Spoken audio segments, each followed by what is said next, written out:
Ledakan besar mengguncang laut, menciptakan gelombang raksasa yang menyebar dari Atlantis sebagai pusatnya. Sumber ledakan terdeteksi di bawah laut, tepat di lokasi reaktor titik nol. Meski puing berserakan, tidak ada tanda kebakaran karena reaktor tersebut tidak menggunakan reaksi pembakaran konvensional. Lustros tiba di lokasi tanpa menunjukkan emosi. Ia langsung bertanya tentang situasi.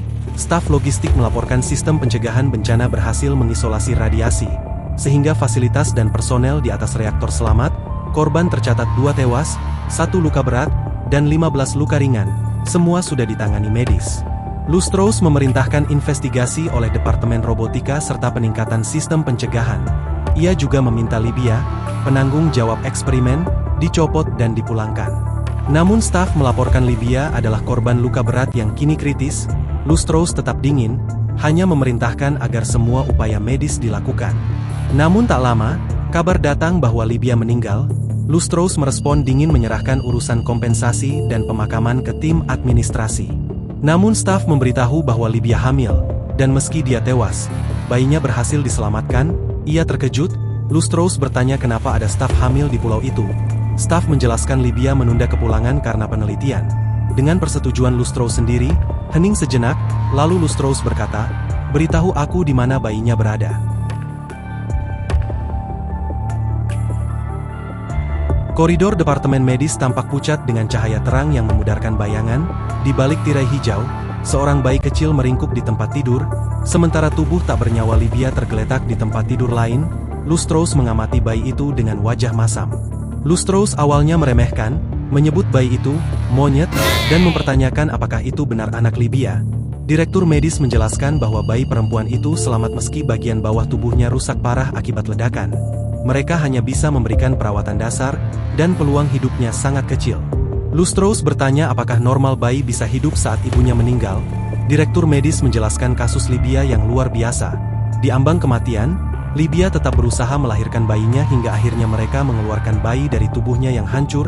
Ketika Lustros menyebut ikatan keibuan, direktur medis membalas dengan kisah serupa dari literatur medis. Saat diminta mengirim bayi itu ke darat dengan kapal berikutnya, direktur medis menolak karena hari tenggelam sudah dekat. Lustros yang tampak kesal, memutuskan untuk menyimpan bayi itu sementara.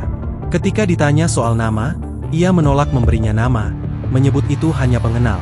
Namun setelah jeda panjang, ia menyerah dan berkata, "Nama ibunya Libya. Kalau begitu, kita panggil saja dia Lamia."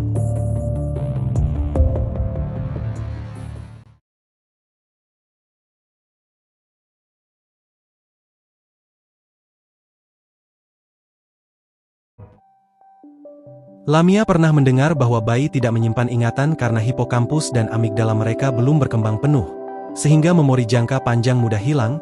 Namun saat ia menelusuri dinding baja dingin dan masuk lebih dalam ke kota, ingatan yang terkubur perlahan kembali. Semuanya dimulai dengan kilatan cahaya putih yang menyilaukan.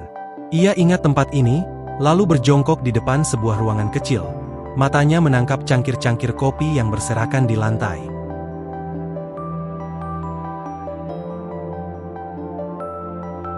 Di sudut kantor Departemen Kesehatan, Lamia yang lumpuh merangkak di area kecil yang dipagari karton, bermain dengan kabel dan cangkir kopi karena tak ada mainan. Lustros datang dan bertanya kenapa Lamia masih di sana. Direktur medis menjelaskan mereka terlalu sibuk saat kapal pasokan terakhir. Jadi bayi tidak tercatat sebagai aset rutin.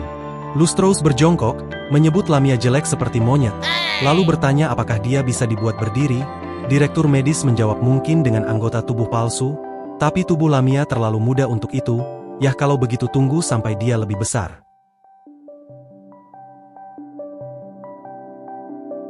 Lustros bertanya tentang risiko operasi, dan direktur medis menjawab bahwa semua operasi memiliki risiko, apalagi pada anak kecil. Saat diminta rencana, ia menjelaskan prosedur: anestesi, sayatan, menutup pembuluh darah, menghubungkan saraf ke elektroda kaki palsu, lalu menjahit dan membersihkan luka. Direktur medis heran dengan ketertarikan Lustros, menanyakan apakah ia peduli pada Lamia. Lustros menjawab mungkin, tapi lebih karena minat pada bidang medis yang baru baginya. Setelah mendengar teknologi modifikasi manusia yang canggih dari Dewan Sains, Lustros memintanya memulai operasi dan mengatakan akan mengamati dari luar.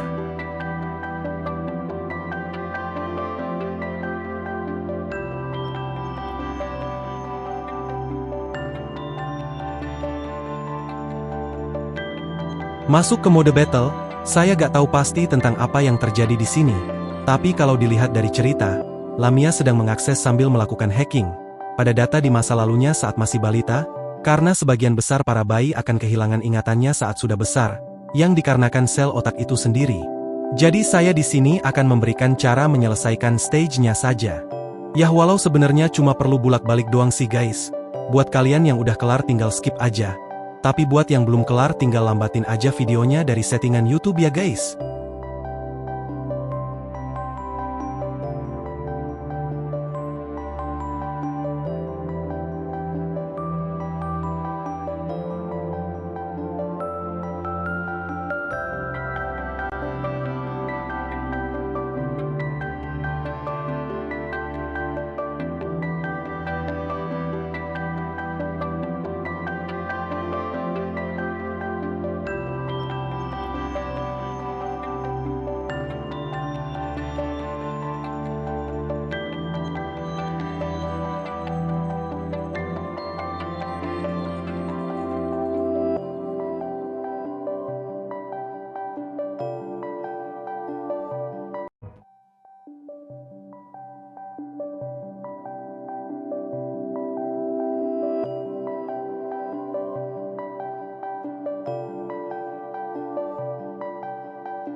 Lustros menanyakan kabar Lamia dengan menyebutnya monyet.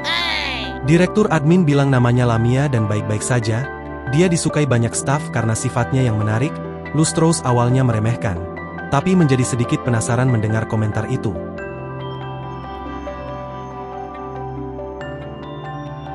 Di sudut departemen medis, Lustros menemukan Lamia membangun menara dari cangkir kopi.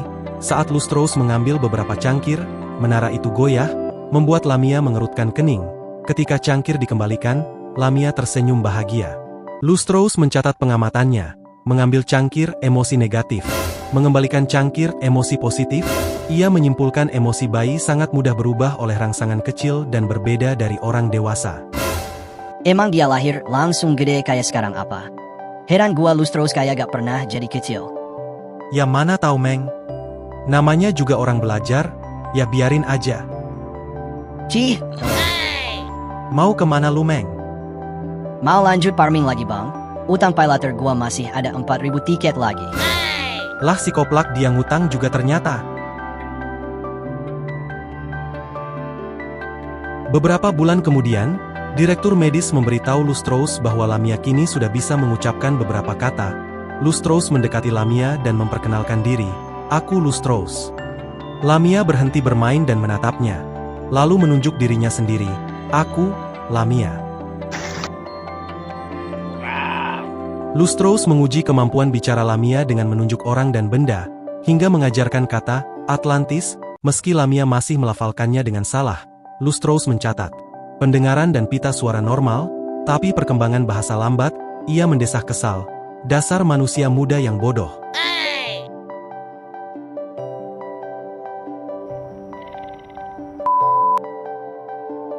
Di ruangan medis yang diubah menjadi kamar pribadi Lamia, direktur data datang untuk memeriksa kemajuan belajarnya. Lamia yang mencoba sopan menyapa dengan membungkuk, dianggap direktur data, bodoh seperti monyet, yang disetujui Lustros. Heran gua, udah niru orang biar sopan gitu. Mau gua cakar aja rasanya. Udah sih Meng biarin. Direktur data menguji Lamia dengan soal matematika dasar serta soal cerita tentang ayam dan kelinci. Lamia tampak bingung dan gagal menjawab. Direktur data menyebut Lamia sebagai makhluk termiskin IQ di Atlantis. Lustros meski tidak menunjukkan ekspresi, tampak senang dengan kesimpulan itu dan mencatat dua hal penting, pemahaman buruk dan refleks lambat.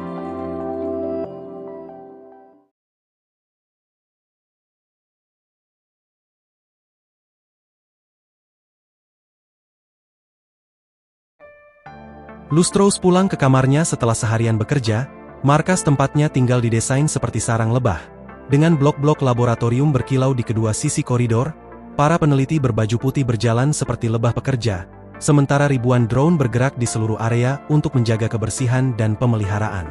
Di ruang server, deretan lemari server tampak seperti monumen raksasa yang membuat para pekerja terlihat kecil. Sepanjang perjalanan, yang terdengar hanya pembicaraan tentang fisika dan matematika. Saat tiba di depan kamarnya, Lustros melihat Lamia berdiri di sana. Ia mendekat dengan wajah datar dan bertanya apa yang sedang dilakukan Lamia. Gadis itu gugup serta mengaku datang tanpa izin. Lustros bertanya apakah Lamia mencarinya. Sambil memberi waktu 1 menit untuk bicara, Lamia mengatakan para petugas medis menyebut Lustros orang terkuat dan terpintar di markas. Jadi ia ingin bertanya sesuatu yang selama ini tidak dijawab oleh mereka. Setelah ragu-ragu, Lamia akhirnya bertanya, "Apa itu ibu?" Pertanyaan itu membuat Lustros terdiam sejenak. Ketika Lamia takut telah membuatnya marah, Lustros menjawab tidak. Tetapi ia kesal pada para petugas medis karena menutupi hal sesederhana itu, hingga akhirnya ia sendiri yang harus menjelaskannya. Ia kemudian menyuruh Lamia masuk ke dalam. Di dalam kamar Lustros, Lamia kagum melihat banyaknya buku yang tersusun rapi. Berbeda dengan tempat lain di markas, Lustros menanggapi dingin lalu menyuruhnya mendekat. Ia kemudian menyalakan komputer dan membuka berkas tentang Libya. Lustros menunjukkan foto seorang wanita, berkata bahwa itulah ibu Lamia, orang yang melahirkannya, saat Lamia bingung tentang arti melahirkan. Lustros menjelaskan proses biologis manusia secara singkat, lalu menyederhanakannya bahwa ibunya yang membuat Lamia. Lamia bertanya apakah itu seperti cara para insinyur membuat mesin, dan Lustros mengiyakan. Ia juga memberitahu bahwa ibu Lamia sudah meninggal pada hari Lamia lahir, bukan karena Lamia, tetapi karena kesalahan bodohnya sendiri. Lamia merasa sedih, ingin kembali ke departemen medis untuk mencari obat, tapi Lustros berkata tidak ada obat untuk perasaannya. Lamia lalu meminta izin mencetak foto ibunya, namun Lustros menolaknya dengan alasan itu informasi rahasia. Saat permintaannya ditolak lagi, Lamia menatap penuh kebencian, berkata bahwa ia membenci Lustros sebelum berlari keluar. Kaki mekanisnya sempat tergelincir, tapi ia bangkit dan menghilang di ujung koridor sambil menangis. Lustros hanya menghela napas, menutup berkas Libya, lalu memejamkan mata.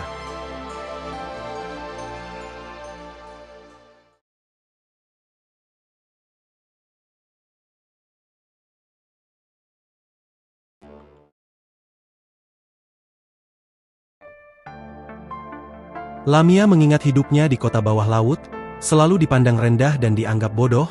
Perasaan tak berguna membuatnya tertutup serta takut mengganggu siapapun, terutama Lustros. Ketegangan di antara mereka berlangsung lama, hingga hari saat alarm melengking di seluruh Atlantis. Tanda virus Punishing telah menyebar, bersamaan dengan tenggelamnya kota.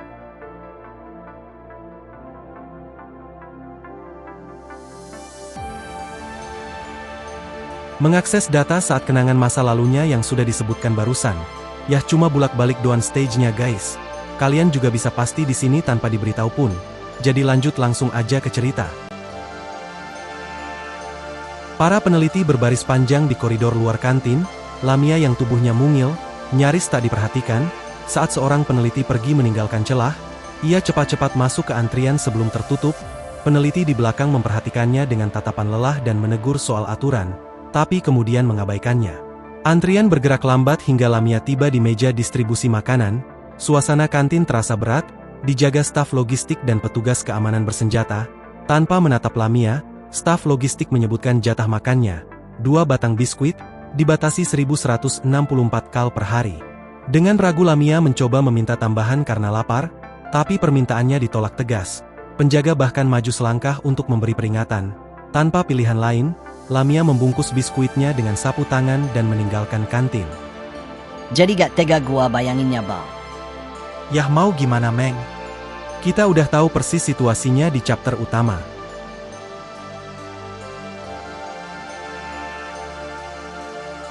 Setelah wabah Punishing, pangkalan mulai membatasi pasokan makanan. Awalnya ransum diletakkan di atas meja dalam keranjang penuh kaleng dan biskuit, tapi lama-kelamaan keranjang itu dipindahkan ke samping staf logistik, lalu disembunyikan di bawah meja hingga Lamia tak bisa melihatnya lagi. Lamia mulai cemas, ia teringat buku yang mengatakan orang akan mati kelaparan jika tidak ada makanan. Dan jika banyak yang mati sekaligus, itu disebut kelaparan. Apakah kelaparan akan terjadi di pangkalan? Apakah ia juga akan mati kelaparan? Pikirannya melayang ke dunia luar yang belum pernah ia lihat. Buku-buku menyebut daratan yang luas, gunung berkelok, hutan lebat, dan tempat di mana anak-anak menangis mendapat pelukan hangat. Berbeda dengan kerasnya Atlantis, dengan rasa takut serta rindu pada dunia itu, Lamia meringkuk di tempat tidur hingga akhirnya tertidur.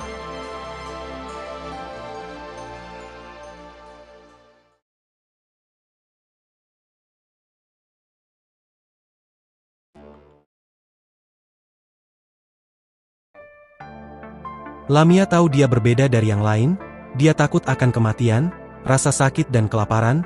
Faktanya, dia takut segalanya, dia selalu penuh emosi. Di antara mereka, dia seperti alien dari dunia lain. Apakah semua orang kejam seperti mereka? Atau dia yang terlalu lemah? Pertanyaan ini sering menghantuinya, mempertanyakan tujuan keberadaan dirinya.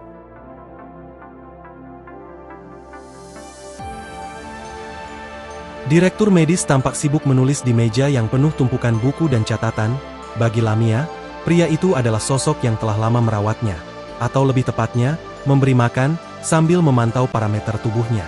Setiap kali angka-angka vital Lamia normal, ia tak memperhatikannya lebih jauh. Bahkan saat Lamia pernah menangis di depannya, ia hanya memeriksa apakah itu gangguan mental sebelum kembali bekerja. Kini saat Lamia bertanya apa yang ia lakukan, direktur menjawab singkat, "Bekerja." Ia menjelaskan bahwa tugasnya berubah, karena sebentar lagi tidak akan ada lagi direktur medis. Ia sedang menulis panduan agar rekannya tahu cara menggunakan obat setelah ia tiada. Direktur lalu mengungkap kondisi persediaan makanan yang menipis, solusi yang kita sudah tahu di chapter utama. Ketakutan menyelimuti Lamia, dengan suara bergetar, ia bertanya apakah dirinya juga akan mati kelaparan. Direktur medis menanggapinya dingin, menyebut Lamia istimewa, karena tak termasuk departemen manapun. Namun ia juga menyiratkan bahwa Lamia tak berguna dan mungkin akan dikorbankan. Air mata Lamia mengalir deras, saat ia menangis keras dan memohon tidak ingin mati. Direktur medis akhirnya menoleh, memintanya menenangkan diri agar bisa berbicara. Setelah Lamia berhenti menangis, direktur medis kembali berbicara padanya. Ia meminta Lamia menjawab dengan benar, lalu bertanya mengapa ia ingin hidup. Lamia menjawab marah bahwa semua orang pasti ingin hidup, tetapi direktur menekankan pertanyaannya. Apakah ada hal yang harus dilakukan Lamia atau sesuatu yang tak bisa diselesaikan tanpanya? Lamia hanya bisa menjawab tidak. Direktur medis menyimpulkan Lamia tidak punya alasan penting untuk bertahan hidup. Namun Lamia dengan suara serak bersikeras ia masih ingin hidup. Karena ada banyak hal yang belum sempat ia lakukan. Seperti pergi ke daratan, melihat gunung, hutan, merasakan tanah, mencium bau rumput setelah hujan, dan mendengar angin di sana. Meski direktur meremehkan keinginannya, Lamia menegaskan bahwa semua itu pasti berbeda jika dilihat dan dirasakan langsung. Tatapan direktur medis sedikit melunak, ia mengaku kagum pada rasa ingin tahu Lamia, yang mengingatkannya pada sesuatu yang pernah ia korbankan demi bekerja di Atlantis. Ia lalu berkata jika Lamia ingin hidup, ia harus menjadi berharga bagi mereka, sesuai aturan Atlantis yang tak memberi ruang bagi yang dianggap tak berguna. Setelah berpikir, direktur menawarkan solusi berisiko. Memberi Lamia modifikasi prototipe, berbasis teknologi lama untuk mengubah manusia agar bisa beradaptasi dengan laut, ya singkatnya menjadi konstruk. Dengan tubuh baru, Lamia akan dikirim keluar sebagai pengumpul informasi, membuatnya berharga bagi Atlantis. Meski ada banyak ketidakpastian, termasuk soal afinitas Tantalum 193 dan perlindungan terhadap virus Punishing, Lamia tanpa ragu menyetujui tawaran itu, mengangguk keras dengan tekad penuh.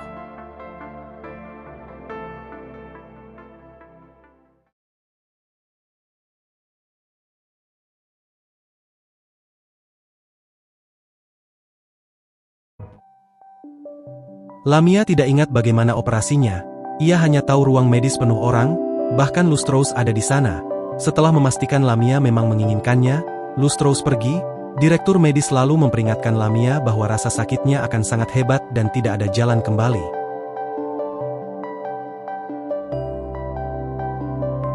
Lamia terbangun di ranjang yang bersih, mendapati lengannya telah berubah menjadi logam dengan cangkang hitam, serta sambungan merah yang bersinar. Di kepalanya terpasang pelat logam besar menyerupai kepala hiu martil. Bagian bawah tubuhnya tertutup selimut, namun bagian logam di pinggang memberi petunjuk bahwa tubuhnya mungkin telah sepenuhnya digantikan mesin. Saat kesadarannya pulih dari anestesi, Lamia kebingungan dan bertanya di mana dirinya. Direktur medis yang tampak sedang mengevaluasi hasil operasi, menyebutkan ada sedikit masalah, tapi tetap saja operasinya berhasil. Lamia mencoba menggerakkan tubuh barunya dengan canggung, lalu diperintah untuk segera beradaptasi dengan anggota tubuhnya.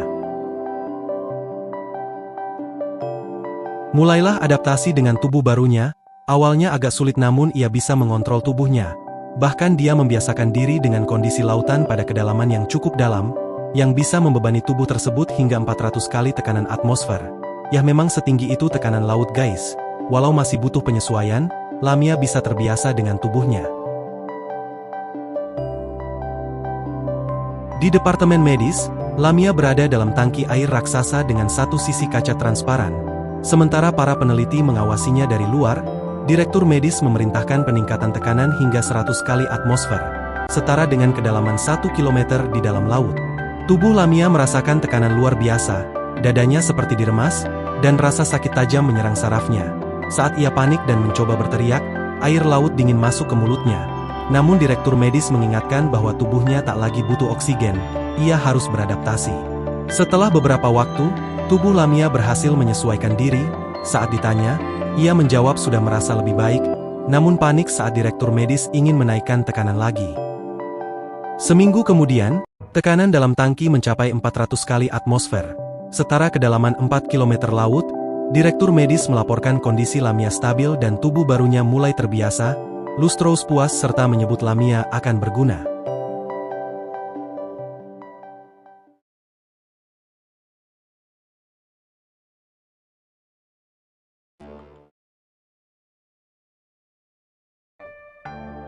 Setelah pasokan makanan terputus, staf medis mengadakan pertemuan terakhir di tepi pangkalan di bawah hujan gelap. Mereka berdiri dengan payung, menatap Lustros dan Lamia yang sudah berada di dalam air. Di kejauhan, cahaya bangunan luar Atlantis tampak berpendar seperti kunang-kunang di tengah kegelapan.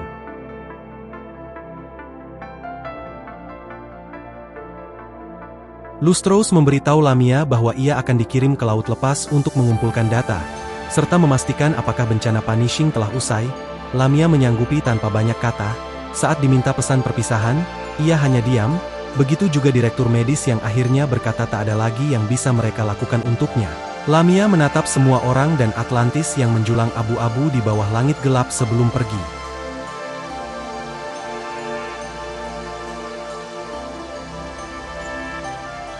Lamia melompat ke laut tanpa ragu, meninggalkan Atlantis yang suram. Direktur medis tertawa kecil, membandingkan misinya dengan merpati Nuh yang mencari ranting zaitun. Namun Lustros pesimis, meragukan Lamia akan menemukan harapan atau bertahan lama. Mereka kemudian berbincang tentang alasan menyelamatkan Lamia, bukan karena potensi atau kekuatannya, tetapi karena kelemahannya yang justru mencerminkan manusia biasa. Mereka sadar operasi itu hanyalah cara memberi Lamia kesempatan hidup di dunia yang hancur. Saat Lustros kembali bekerja, direktur medis menatap langit dan mengakui, meski rasional menerima semua ini, dia tetap ingin hidup dan melihat harapan sekali lagi. Keduanya terdiam lama di tepi pantai, tenggelam dalam pikiran masing-masing, yang ditiup oleh angin Atlantis.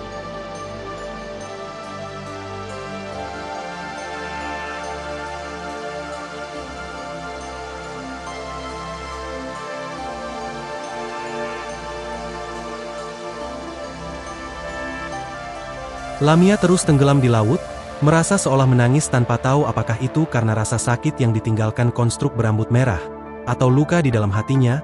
Dia bertanya-tanya mengapa ia melupakan segalanya. Sejak kapan ia meninggalkan masa lalunya, dan mengapa kini hidup bagai zombie tanpa akal.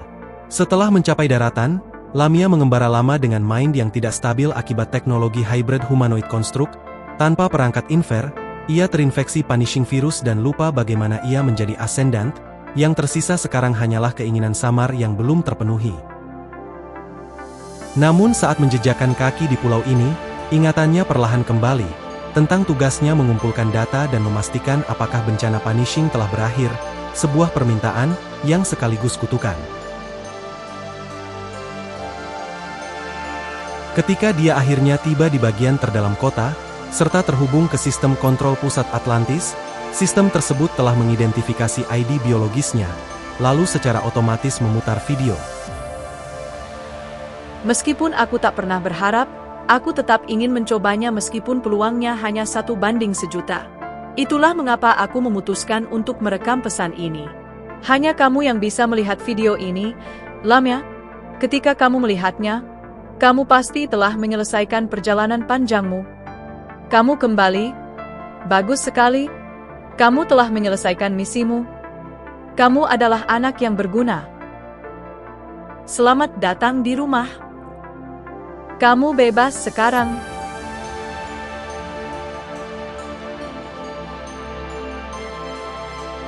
Lamia telah kehilangan semua harapan sekali lagi. Dia seharusnya tidak memiliki perasaan apapun untuk kota ini. Orang-orangnya kejam dan jauh. Dia jarang menerima kehangatan yang nyata. Namun saat kenangannya kembali, hatinya mulai hancur dan benar-benar runtuh setelah mendengar kata terakhir dari Lustros. Mulai saat ini, dia tidak lagi punya tempat untuk kembali. Dengan itu Lamia mengaktifkan proses penyelaman. Biarkan saja semuanya tenggelam ke dasar. Selama Atlantis masih belum diketahui dunia, itu akan menjadi impian abadinya. Dia dapat meyakinkan dirinya sendiri bahwa semua orang itu masih tinggal di kota, melanjutkan penelitian mereka yang belum selesai. Lautnya yang begitu tenang, hingga membuat orang tergila-gila, sangat mematikan serta penuh kesedihan.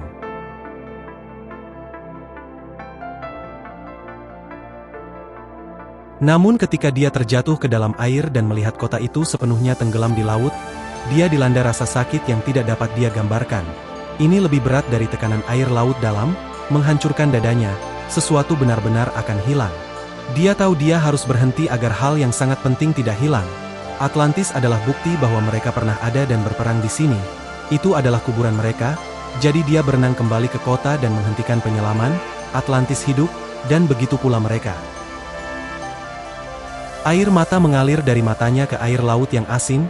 Saat kota naik, Lamia berbalik dan berenang menjauh. Di sungai waktu, semua kesedihan serta penyesalan pada akhirnya akan berlalu, seiring dengan air mata yang tak ada habisnya, mengalir ke seberang laut, yang pada akhirnya, semua berubah menjadi ketenangan.